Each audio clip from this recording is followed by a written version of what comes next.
Good morning guys. Revise करेंगे chapter operating costing और इस चैप्टर के जो भी थियोरी के पॉइंट है उन सारे पॉइंट को डिस्कस करेंगे। सबसे पहले इस चैप्टर का रिवीजन करते हैं। ऑपरेटिंग कॉस्टिंग, जिसको हम सर्विस कॉस्टिंग भी कह सकते हैं, ये मेथड उन बिजनेस में यूज करते हैं जहां पर सर्विस प्रोवाइड की जाती है। जो बिजनेस सर्विस प्रोवाइड करते हैं उन बिजनेस के लिए हम सर्विस कॉस्टिंग मेथड को यूज करते हैं। होटल, हॉस्पिटल, ट्रेवल, ट्रांसपोर्ट, ऐसे बहुत सारे बिजनेस है जो सर्विस प्रोवाइड करते हैं और वहां पर हम कॉस्टिंग के लिए सर्विस कॉस्टिंग मेथड को काम में लेते हैं। सबसे पहले हम ट्रांसपोर्ट बिजनेस के बारे में पढ़ते हैं। ट्रांसपोर्ट बिजनेस में सबसे पहले हमें कैलकुलेशन करनी होती है टन किलोमीटर की। सबसे पहला स्टेप होता है हम टन किलोमीटर को कैलकुलेट करते हैं। हमें टन किलोमीटर के क्या टाइम पीरियड के कैलकुलेट करने, क्या हमें टन किलोमीटर एक महीने के कैलकुलेट करने या एक क्वार्टर के कैलकुलेट करने या एक साल के कैलकुलेट करने, ये डिपेंड करता है कि हमें क्वेश्चन में क्या टाइम पीरियड के लिए कैलकुलेशन दे रखी है। अगर क्वेश्चन कहता है कि एक महीने के हिसाब से कैलकुलेशन करो तो हमें एक महीने के हिसाब से सारी कैलकुलेशन करनी है। अगर क्वेश्चन कहता है एक साल के हिसाब से कैलकुलेशन करो तो हमें एक साल के हिसाब से कैलकुलेशन करनी है। बट अगर क्वेश्चन साइलेंट है, क्वेश्चन ने नहीं दे रखा है कि आप एक महीने के हिसाब से करो या एक साल के हिसाब से करो, तो आप एक महीने के हिसाब से भी कर सकते हो या आप एक साल के हिसाब से भी कर सकते हो। आप फ्री हो, कोई भी टाइम पीरियड के हिसाब से आप कैलकुलेशन कर सकते हो, राइट। मान लो हम एक महीने के हिसाब से कैलकुलेशन करते हैं तो सबसे पहला स्टेप होता है आपको यूनिट को कैलकुलेट करना। ट्रांसपोर्ट बिजनेस में यूनिट का मतलब होता है टन किलोमीटर। क्या होता है? Ton kilometre. आपको क्या करना है, टन किलोमीटर की कैलकुलेशन करने के लिए आउटवर्ड ट्रिप मतलब जाने के लिए टन किलोमीटर की कैलकुलेशन अलग करनी है और आने के लिए टन किलोमीटर की कैलकुलेशन अलग करनी है। जाने के टन किलोमीटर अलग और आने के टन किलोमीटर अलग, फिर उन दोनों को ऐड कर देना है, राइट। आउटवर्ड ट्रिप, जाने के टन किलोमीटर कैसे कैलकुलेट करते हैं? टन कैरिड, एक बार में कितना वजन लेकर जाते हैं, मल्टीप्लाई बाय जो रूट है उसकी लेंथ क्या है उसको मल्टीप्लाई करना पड़ेगा। एक दिन में कितने ट्रिप, एक बार में हम कितनी बार जाते हैं उससे मल्टीप्लाई करना पड़ेगा और number of operating days per month, और एक महीने में हमारी वर्किंग कितने दिन होती है। अगर मान लो कैलकुलेशन एक साल के हिसाब से करनी है तो मल्टीप्लाई बाय आगे 12 भी करना पड़ेगा। सेम इसी तरीके से रिटर्न ट्रिप के लिए सेम वैसा ही, टन कैरिड कितना वजन लेकर आते हैं, रूट की लेंथ, एक दिन में कितने ट्रिप और एक महीने में कितने दिन। आउटवर्ड ट्रिप के टन किलोमीटर कैलकुलेट करोगे, रिटर्न ट्रिप के टन किलोमीटर कैलकुलेट करोगे, फिर दोनों को ऐड कर दोगे। Add both to calculate ton kilometre. If yearly required then multiply by 12। Sometimes absolute ton kilometre और weighted ton kilometre is given in question. अगर यहां पर एब्सोल्यूट टन किलोमीटर और ये है commercial ton kilometre, commercial ton kilometre, अगर absolute ton kilometre या commercial ton kilometre की कैलकुलेशन करने के लिए क्वेश्चन में दे रखा है तो एब्सोल्यूट टन किलोमीटर की कैलकुलेशन कैसे होती है? कितने किलोमीटर पर कितना वजन लेकर गए प्लस कितने किलोमीटर पर कितना वजन लेकर, मतलब हर रूट पर हम कितने किलोमीटर चले और उस समय हमारे पास कितना वेट था। अलग अलग रूट का अलग अलग आपको टन किलोमीटर कैलकुलेट करना है और उसके बाद में उसको ऐड कर देना है।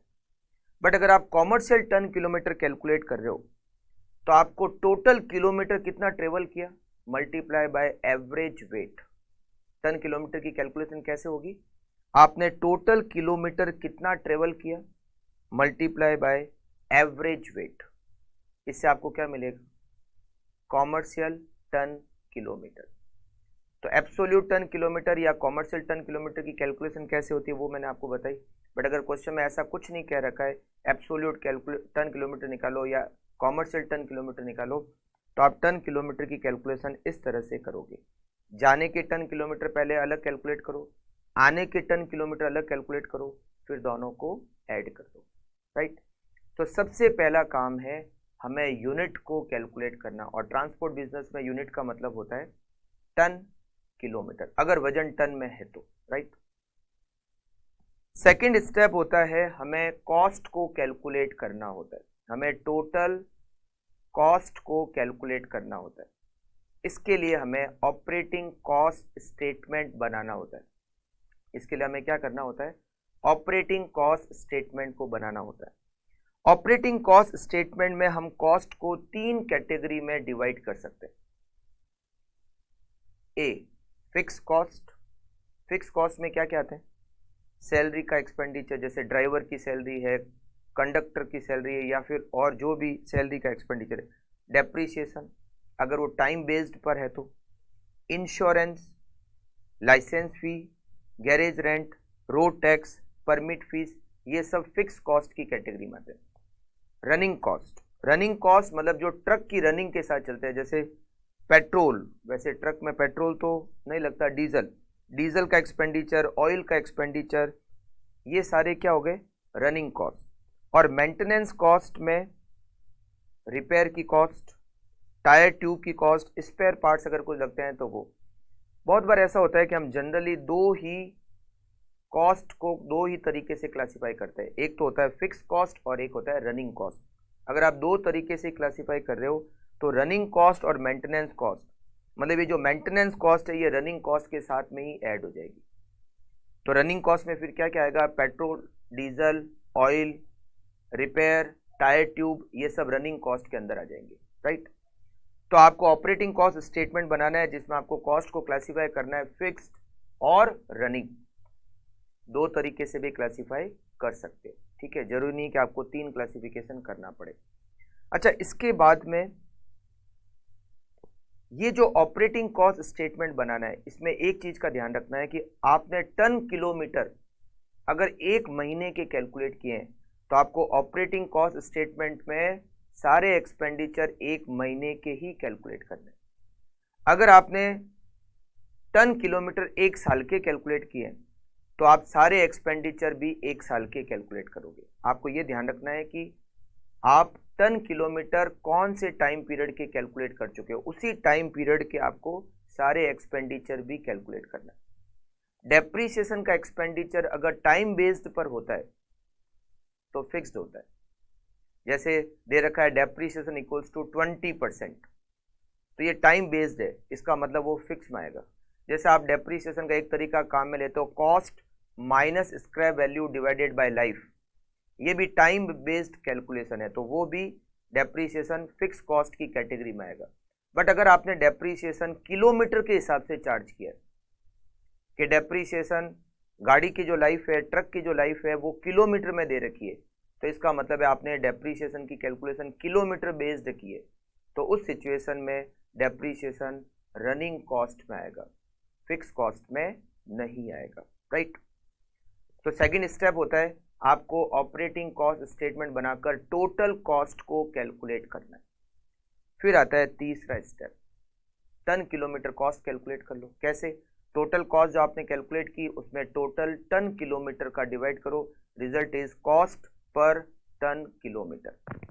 अब अगर आपको freight charges per ton kilometre calculate करना है तो क्वेश्चन में परसेंटेज ऑफ प्रॉफिट दे रखे होंगे, तो जो कॉस्ट पर टन किलोमीटर आपने कैलकुलेट की उसमें प्रॉफिट ऐड कर दो, result is freight per ton kilometre. अब इसमें क्या दिक्कत आ सकती है freight per ton kilometre calculate करने में। फॉर एग्जांपल आपकी जो कॉस्ट पर टन किलोमीटर है, cost per ton kilometre, suppose it is ₹20 per ton पर किलोमीटर, कॉस्ट इज 20, और क्वेश्चन में दे रखा है कि जो प्रॉफिट है, profit equals to 20% on cost. मान लो ऐसे दे रखा है 20% ऑन कॉस्ट, प्रॉफिट हमें कॉस्ट का 20% चाहिए। कॉस्ट हमने कैलकुलेट की है 20 रुपीज, तो आप क्या करोगे, फ्रेट पर टन पर किलोमीटर कैसे निकालोगे, 20 प्लस 20%। 20 कॉस्ट है, उसी का 20% प्रॉफिट है, तो 20 का 20% कितना होता है, 4 रुपीज। तो 20 plus 4 it means freight per ton kilometre 24। But अगर क्वेश्चन में कह रखा है कि जो प्रॉफिट है वो होना चाहिए 20% ऑन फ्रेट, फ्रेट का 20% प्रॉफिट होना चाहिए, राइट। अगर ऐसा कह रखा है तो देखो ये जो फ्रेट होता है उसमें हम क्या इंक्लूड करते हैं, हम इंक्लूड करते हैं कॉस्ट को और इंक्लूड करते हैं प्रॉफिट को। अब आपको दे रखा है कि जो प्रॉफिट है वो 20% फ्रेट का होना चाहिए, तो जिसका परसेंटेज दे रखा होता है हम उसको 100 एज्यूम करते हैं। हमें प्रॉफिट फ्रेट का 20% दे रखा है, तो आप फ्रेट को अगर 100 एज्यूम कर दो तो प्रॉफिट 20 होगा। It means cost is equal to 80। आपको कॉस्ट पता है जो कि 20 रुपीज है, और ये जो 20 रुपीज कॉस्ट है ये 80% के बराबर है, इट इज इक्वल टू 80%। तो फ्रेट कैसे कैलकुलेट करोगे, freight equals to freight per ton kilometre कैसे कैलकुलेट करोगे, ये जो 20 रुपीज कॉस्ट है it is equal to 80% equals to ₹25। Freight per ton kilometre is ₹25, correct. तो ये तो हो गया आपका ट्रांसपोर्ट बिजनेस। इसके अलावा इसमें जैसे डीजल का कॉस्ट हो सकता है दे रखा हो कि डीजल की जो कॉस्ट है वो 20 रुपीज पर लीटर है और 1 लीटर से गाड़ी इतने किलोमीटर चलती है, तो उस सिचुएशन में आपको किलोमीटर भी कैलकुलेट करने पड़ेंगे। मतलब आपका जो फर्स्ट स्टेप है कैलकुलेट टन किलोमीटर, उसके बाद आपको एक सेकंड स्टेप और लेना पड़ेगा और वो है कैलकुलेशन ऑफ किलोमीटर। आपको टोटल किलोमीटर कैलकुलेट करने पड़ेंगे। जाने के किलोमीटर निकाल लो, आने के टोटल किलोमीटर निकाल लो, उस टाइम पीरियड के, जिस टाइम पीरियड के आपने टन किलोमीटर कैलकुलेट किए उसी टाइम पीरियड के टोटल किलोमीटर निकाल लो, और उसके बाद उस किलोमीटर से आप डीजल की कॉस्ट या ऑयल की कॉस्ट जो भी एक्सपेंडिचर किलोमीटर पर बेस्ड है उसकी आप कैलकुलेशन कर सकते हो। तो जनरली आपको फर्स्ट स्टेप ये जो कैलकुलेट टन किलोमीटर, उसके बाद में एक और कैलकुलेशन करनी पड़ती है और वो है कैलकुलेशन ऑफ किलोमीटर। फिर आपको ऑपरेटिंग कॉस्ट स्टेटमेंट बनाना होता है, उसके बाद कॉस्ट पर टन किलोमीटर और उसके बाद freight charges per ton kilometre को आपको कैलकुलेट करना होता है। अगर फ्रेट की कैलकुलेशन करनी है तो हो सकता है क्वेश्चन में केवल कॉस्ट पर टन पर किलोमीटर तक ही कैलकुलेशन करने को दे रखा है, राइट। तो फिर केवल थर्ड स्टेप तक करना है, फिर फोर्थ स्टेप फ्रेट की कैलकुलेशन नहीं होगी। अगर प्रॉफिट के लिए परसेंटेज दे रखे हो तो इसका मतलब है कि हमें फ्रेट पर टन पर किलोमीटर को भी कैलकुलेट करना है। ट्रांसपोर्ट बिजनेस, बट एग्जाम के हिसाब से जो क्वेश्चन ज्यादा आते हैं वो आते हैं ट्रेवल बिजनेस के। मतलब ट्रांसपोर्ट से भी ज्यादा इंपॉर्टेंट है ट्रेवल। ट्रेवल बिजनेस के केस में कैलकुलेशन सेम वैसे ही होती है जैसे ट्रांसपोर्ट बिजनेस में होती है। सबसे पहला स्टेप वहाँ यूनिट का मतलब चेंज हो जाता है। जैसे ट्रांसपोर्ट बिजनेस में यूनिट का मतलब होता है टन किलोमीटर, यहाँ पर टन की जगह आते हैं पैसेंजर। यहाँ पर होती है calculation of passenger kilometre, ton को हटा दो उसकी जगह पैसेंजर। बाकी कैलकुलेशन टन किलोमीटर जैसे ही होती है, बस वहाँ टन की जगह नंबर ऑफ पैसेंजर हो जाते हैं। तो आपको क्या करना है, सबसे पहला स्टेप कैलकुलेट पैसेंजर किलोमीटर। आपको सबसे पहले पैसेंजर किलोमीटर को कैलकुलेट करना है, जाने के अलग आने के अलग, और ये जो कैलकुलेशन करोगे वो एक पर्टिकुलर टाइम पीरियड के लिए करोगे, right. Passenger carried kilometre each way, trip per day और number of operating days per month. अगर ईयरली करना हो तो मल्टीप्लाई बाय 12। आने के अलग inward trip passenger carried kilometre each way, trip per day, number of operating days per month, और इन दोनों को ऐड कर लो तो आपको मिलेंगे पैसेंजर किलोमीटर। ईयरली करना हो तो मल्टीप्लाई बाय 12 कर दो।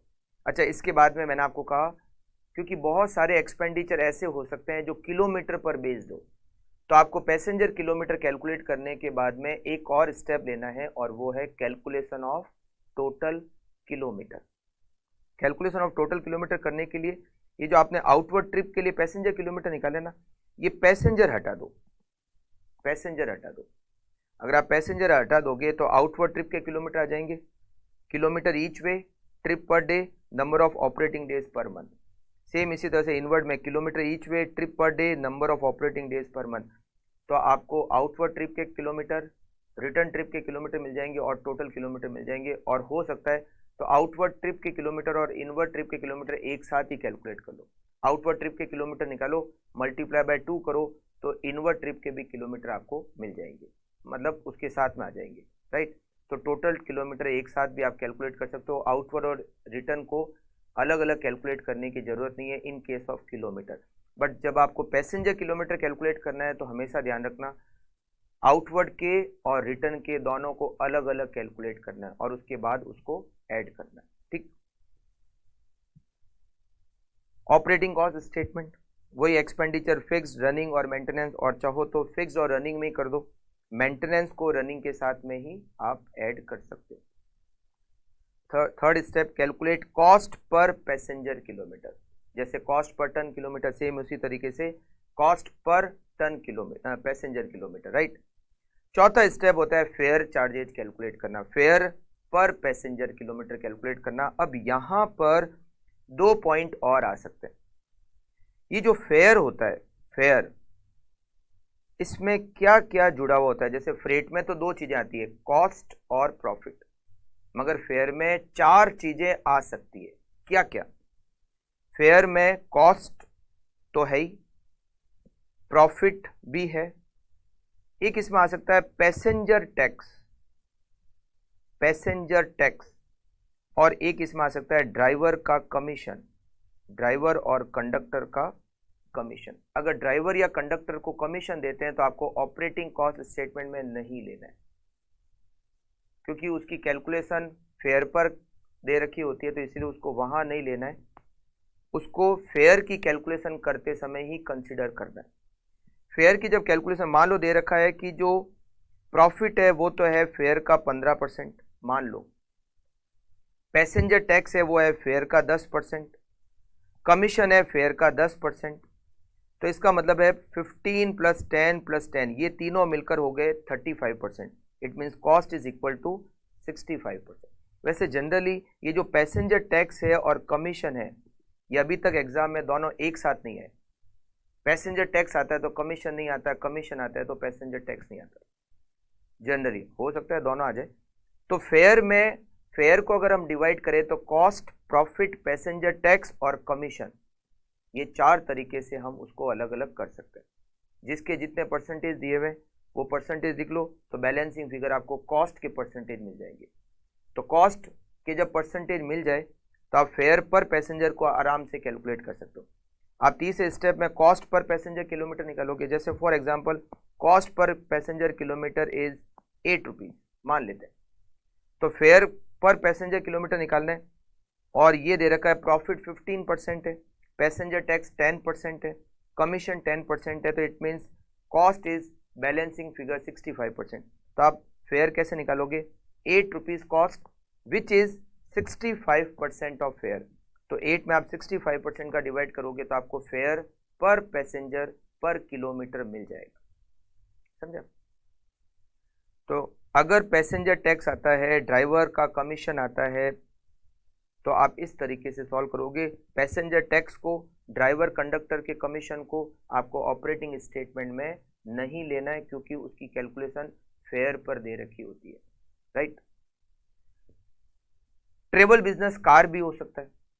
अगर ट्रेवल बिजनेस कार से होता है तो फिर वहां यूनिट का मतलब चेंज हो जाता है। जैसे बस में यूनिट का मतलब होता है पैसेंजर किलोमीटर, मगर कार में पैसेंजर किलोमीटर नहीं होते, केवल किलोमीटर ही होते हैं। कार में जो चार्जेस लेते हैं वो पर किलोमीटर होते हैं, तो वहां पर पैसेंजर किलोमीटर नहीं होते, पर किलोमीटर। तो सबसे पहला स्टेप होता है किलोमीटर निकालो। जैसे हम बस वगैरह में भी या ट्रांसपोर्ट में भी किलोमीटर जैसे निकालते हैं, आप किलोमीटर निकाल लो। टोटल किलोमीटर पर मंथ निकालना है तो kilometre each way multiply by 2, मतलब मल्टीप्लाई बाय 2 करने का मतलब है आना और जाना दोनों उसमें इंक्लूड हो गया। फिर एक दिन में कितने ट्रिप, एक महीने में कितनी ट्रिप, अगर एक साल का करना हो तो मल्टीप्लाई बाय 12। फिर आपको ऑपरेटिंग कॉस्ट स्टेटमेंट वैसे ही बनाना है जैसे मैंने अभी आपको ट्रेवल के अंदर बताया या ट्रांसपोर्ट में बताया। फिर आपको कॉस्ट पर किलोमीटर पता करनी है, टोटल कॉस्ट में टोटल किलोमीटर का डिवाइड करके, और उसके बाद फेयर चार्जेज पर किलोमीटर, जैसे बस में कैलकुलेट करते हैं, cost per ton kilometre plus profit plus driver commission. वहाँ पर पैसेंजर टैक्स नहीं होता, बस कार के केस में पैसेंजर टैक्स नहीं होता। तो फेयर के 3 पार्ट होते हैं, कॉस्ट, प्रॉफिट और ड्राइवर कमीशन, अगर ड्राइवर कमीशन है तो, अदरवाइज केवल 2 ही होते हैं, कॉस्ट और प्रॉफिट। ठीक, फिर है होटल। मैंने आप ये वाला जो चैप्टर है इसमें मेन इंपॉर्टेंट ट्रांसपोर्ट, ट्रेवल्स और होटल, ये 3 सबसे ज्यादा इंपॉर्टेंट है, बाकी वाले इतने इंपॉर्टेंट नहीं है। होटल, होटल के केस में यूनिट का मतलब होता है रूम डेज। होटल में यूनिट का मतलब होता है रूम डेज। हो सकता है होटल में सारे रूम एक ही टाइप के, या हो सकता है अलग अलग टाइप के रूम है, राइट। तो होटल के केस में हमें जो क्वेश्चन दे रखा होता है वो क्वेश्चन किस टाइप के बनते हैं, सबसे पहले तो हम क्वेश्चन के टाइप की बात करते हैं, उसके बाद में उसको डिस्कस करेंगे। ठीक, single type of room, single type of room,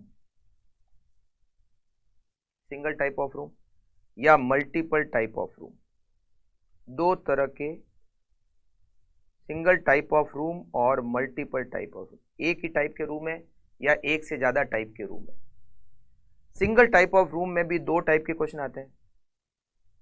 पूरे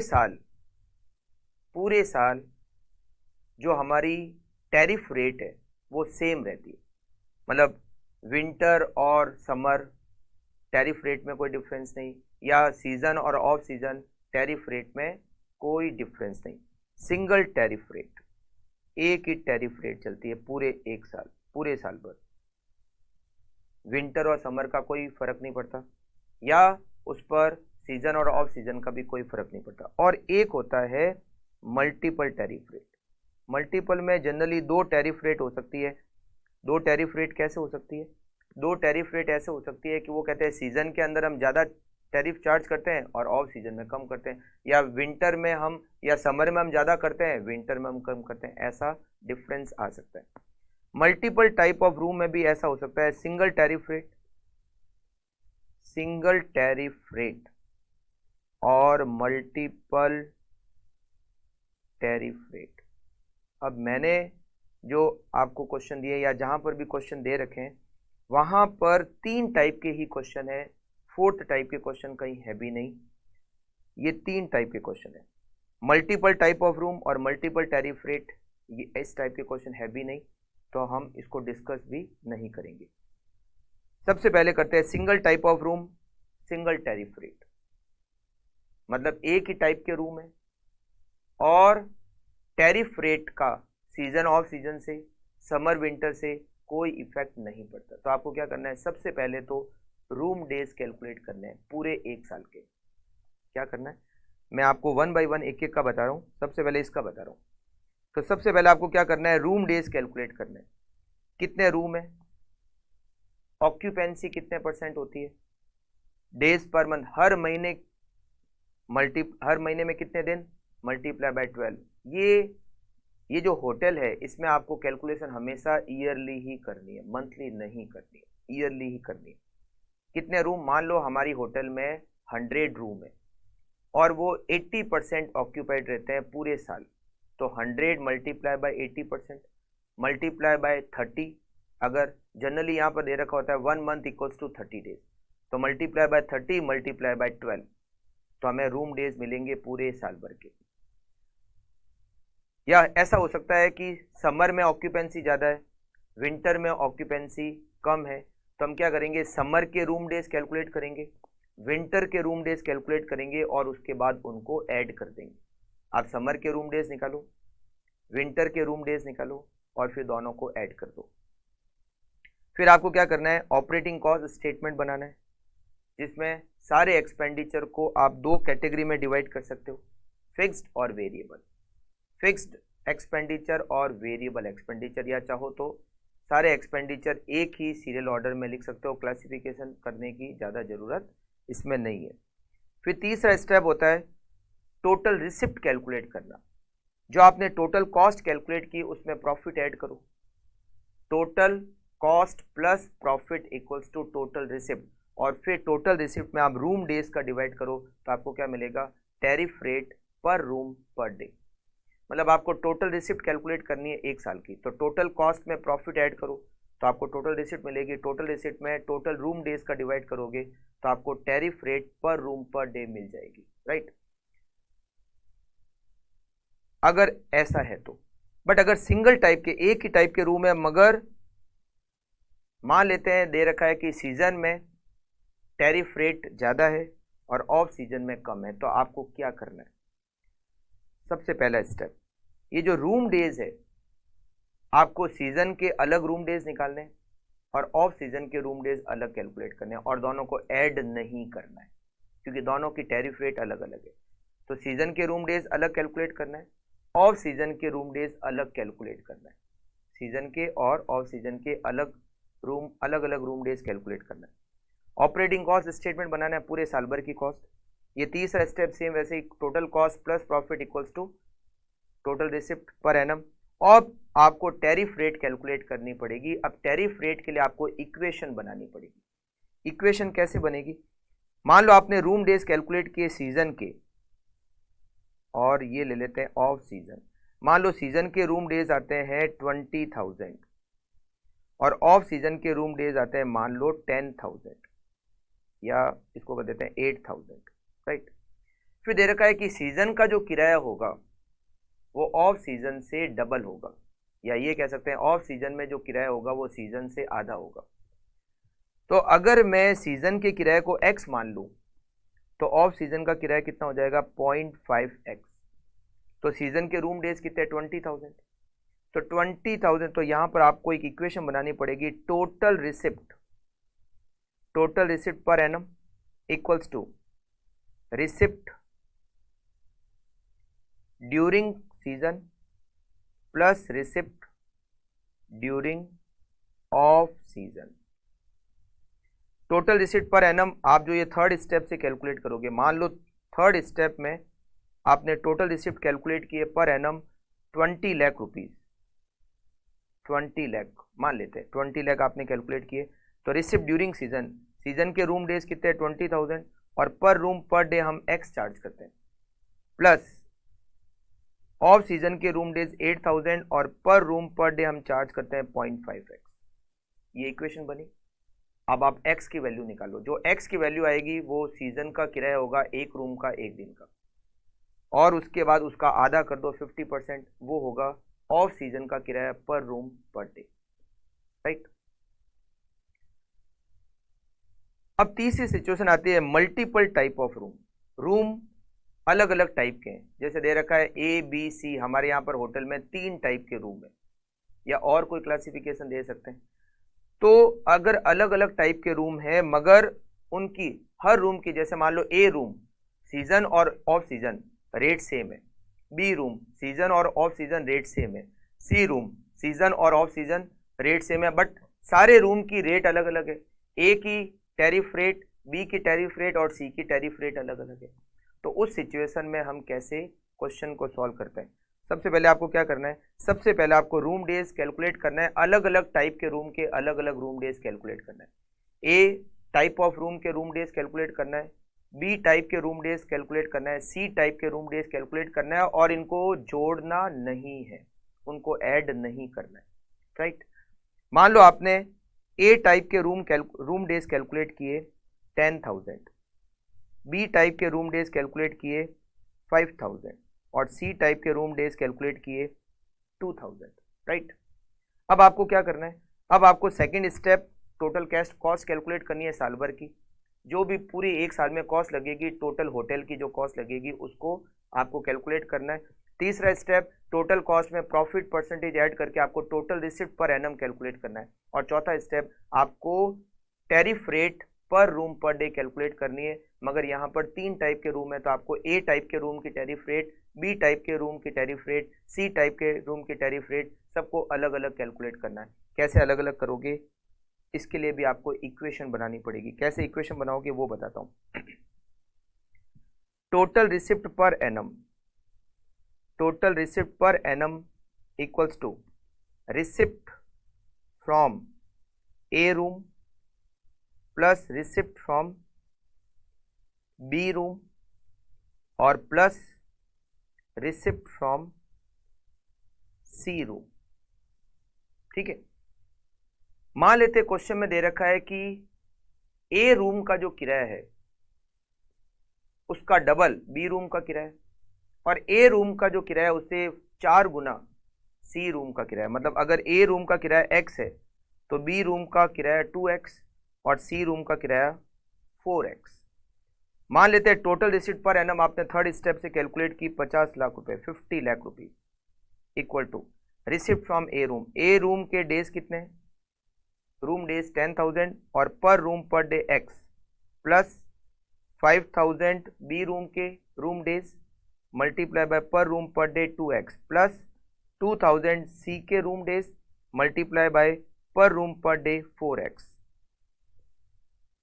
ये इक्वेशन सॉल्व करोगे आपको x की वैल्यू मिलेगी। x का मतलब है ए रूम का एक दिन का किराया, उसका डबल करोगे बी रूम का एक दिन का किराया और उसका 4 गुना करोगे सी रूम का एक दिन का किराया। हाँ, ऐसा भी हो सकता है अलग अलग टाइप के रूम हो और उनकी सीजन और ऑफ सीजन या समर और विंटर में रेट भी अलग अलग हो, बट ऐसा कोई एग्जाम्पल कहीं दिया हुआ नहीं है तो हम इसको अभी डिस्कस भी नहीं कर रहे। ठीक है, कर सकते हो, उसको इक्वेशन को थोड़ा और बड़ा करना पड़ेगा, आप उसको भी सॉल्व कर सकते हो। राइट, होटल के बाद में हम बात करते हैं हॉस्पिटल। हॉस्पिटल में सबसे पहला स्टेप यूनिट कैलकुलेट करनी होती है और वो यूनिट होती है patient days, number of patient. कैसे निकालते हैं? पेशेंट डेज हो सकता है, ये रूम डेज की जगह पेशेंट डेज। वैसे हॉस्पिटल में पेशेंट डेज भी हो सकता है, रूम डेज भी हो सकता है, बेड डेज भी हो सकता है, मगर जनरली पेशेंट डेज ज़्यादा काम आता है। तो पेशेंट डेज पर एनम कैसे कैलकुलेट करते हैं? Number of patient multiply by number of days per annum. ये भी कैलकुलेशन एक साल के हिसाब से करते हैं। कितने पेशेंट, रोज के कितने पेशेंट ऑक्यूपाइड है, multiply by number of days in a year. तो इससे आपको क्या मिलेंगे? पेशेंट डेज मिलेंगे। सेकंड वही सारे कॉस्ट कैलकुलेट करो। तीसरा cost per patient day, total cost में पेशेंट डे का डिवाइड कर दो। और चौथा होता है चार्जेज कैलकुलेट करो, कॉस्ट पर पेशेंट डे में ऐड कर दो प्रॉफिट। रिजल्ट इज चार्जेज पर patient per day. Power house, power house में यूनिट का मतलब होता है किलोवाट। पावर हाउस में यूनिट का मतलब क्या होता है? किलोवाट। किलोवाट दे रखी होगी, उसको आपको कैलकुलेट नहीं करना है। तो सबसे पहले तो किलोवाट या यूनिट्स, या तो यूनिट का मतलब होता है केवल यूनिट को ही यूनिट कहते हैं पावर हाउस के केस में, या फिर किलोवाट को हम यूनिट्स कहते हैं। सेकंड होता है टोटल कॉस्ट कैलकुलेट करो। तीसरा होता है total cost divided by total units करोगे तो आपको पर यूनिट कॉस्ट मिलेगी। और अगर आपको यूनिट की रेट पता करनी है तो जो कॉस्ट पर किलोवाट यूनिट आपने कैलकुलेट की उसमें प्रॉफिट ऐड कर दो, एक यूनिट की रेट आ जाएगी। वैसे और भी बहुत सारे बिजनेस सर्विस प्रोवाइड करते हैं, हमने नोट्स में भी पढ़े हैं। जैसे इंफॉर्मेशन टेक्नोलॉजी का भी एक क्वेश्चन है, बैंकिंग सेक्टर जो है फाइनेंशियल इंस्टीट्यूशन, उसका भी एक क्वेश्चन है। तो ऐसे और भी कुछ बिजनेस सर्विस प्रोवाइडिंग बिजनेस के एग्जाम्पल या क्वेश्चन आपको नोट्स में दे रखे हैं। यहाँ पर हमने केवल और केवल इनको ही इंक्लूड किया है, एक तो ट्रांसपोर्ट को, एक ट्रेवल्स को, एक होटल को और एक हॉस्पिटल को। राइट, अब बात करते हैं इस चैप्टर की थियोरी। बस केवल इतनी सी थियोरी दे रखी है। ऑपरेटिंग कॉस्टिंग की मीनिंग, उसका एप्लीकेशन और सर्विस कॉस्टिंग और प्रोडक्ट कॉस्टिंग में डिफरेंस, केवल 3 पॉइंट दे रखे हैं। Operating costing, it is a method of costing used by business which provides services to the customer. Easy, they are not producing and selling goods, they provide service. Easy. Application, internal और external. Operating costing method कहाँ पर काम आता है? Internal का मतलब है कि हो सकता है हमारे बिजनेस में 2 तरह के डिपार्टमेंट हो, एक होता है प्रोडक्शन डिपार्टमेंट, एक होता है सर्विस डिपार्टमेंट। सर्विस डिपार्टमेंट का काम क्या होता है? सर्विस प्रोवाइड करना। तो उनकी कॉस्टिंग के लिए भी हम इस मेथड को काम में ले सकते हैं। मतलब सर्विस डिपार्टमेंट जो इंटरनली अपनी सर्विसेज बिजनेस के अंदर ही जो प्रोडक्शन डिपार्टमेंट है या जो दूसरे डिपार्टमेंट है उनको अपनी सर्विस प्रोवाइड करते हैं, तो उसके लिए भी हम सर्विस कॉस्टिंग मेथड को काम में ले सकते हैं। एक्सटर्नल का मतलब होता है जब हम जैसे ट्रांसपोर्ट बिजनेस है या ट्रेवल्स बिजनेस है, ये एक्सटर्नल सर्विसेज मतलब डायरेक्टली कस्टमर को अपनी सर्विसेज प्रोवाइड करते हैं, तो उनके लिए भी हम सर्विस कॉस्टिंग मेथड का यूज कर सकते हैं। It is used when one department provides services to other department in same organization. External, it is used when services are provided to outsider. Service costing versus product costing. Service costing में stock नहीं होता, product costing में stock होता है। Product costing जो अपन process costing वगैरह ये सब पढ़ते हैं, ये प्रोडक्ट कॉस्टिंग है जिसमें आउटपुट होता है, मैन्युफैक्चरिंग होती है, उसकी सेलिंग होती है, right. Composite cost unit, no composite. Composite cost unit का मतलब है जैसे ट्रांसपोर्ट में हम दो को मिलाकर यूनिट बनाते हैं, जैसे फॉर एग्जांपल हमने ट्रेवल्स पढ़ा, ट्रेवल्स में पैसेंजर किलोमीटर मतलब पैसेंजर और किलोमीटर दो को मिलाकर यूनिट बनी। होटल में रूम डेज, रूम और डेज दो को मिलाकर यूनिट बनी, मगर प्रोडक्ट कॉस्टिंग में ऐसा नहीं होता। Mostly employ cost is major cost. Service costing में मेन जो कॉस्ट होती है वो लेबर की कॉस्ट होती है, मतलब जो एम्प्लॉय की कॉस्ट होती है वो सबसे मेन होती है। Mostly material cost is major cost, मगर प्रोडक्ट कॉस्टिंग में मटेरियल की कॉस्ट ज़्यादा बड़ी कॉस्ट होती है। Administrative cost is significant in service costing. Product costing में it is generally not significant. वहाँ फैक्ट्री के जो खर्चे हैं, सेलिंग एंड डिस्ट्रीब्यूशन के खर्चे हैं, वो ज़्यादा सिग्निफिकेंट होते हैं, करेक्ट। तो ये हमारा चैप्टर कंप्लीट हुआ ऑपरेटिंग कॉस्टिंग। मिलते हैं नेक्स्ट चैप्टर में नेक्स्ट क्लास में। Okay, thank you, bye bye.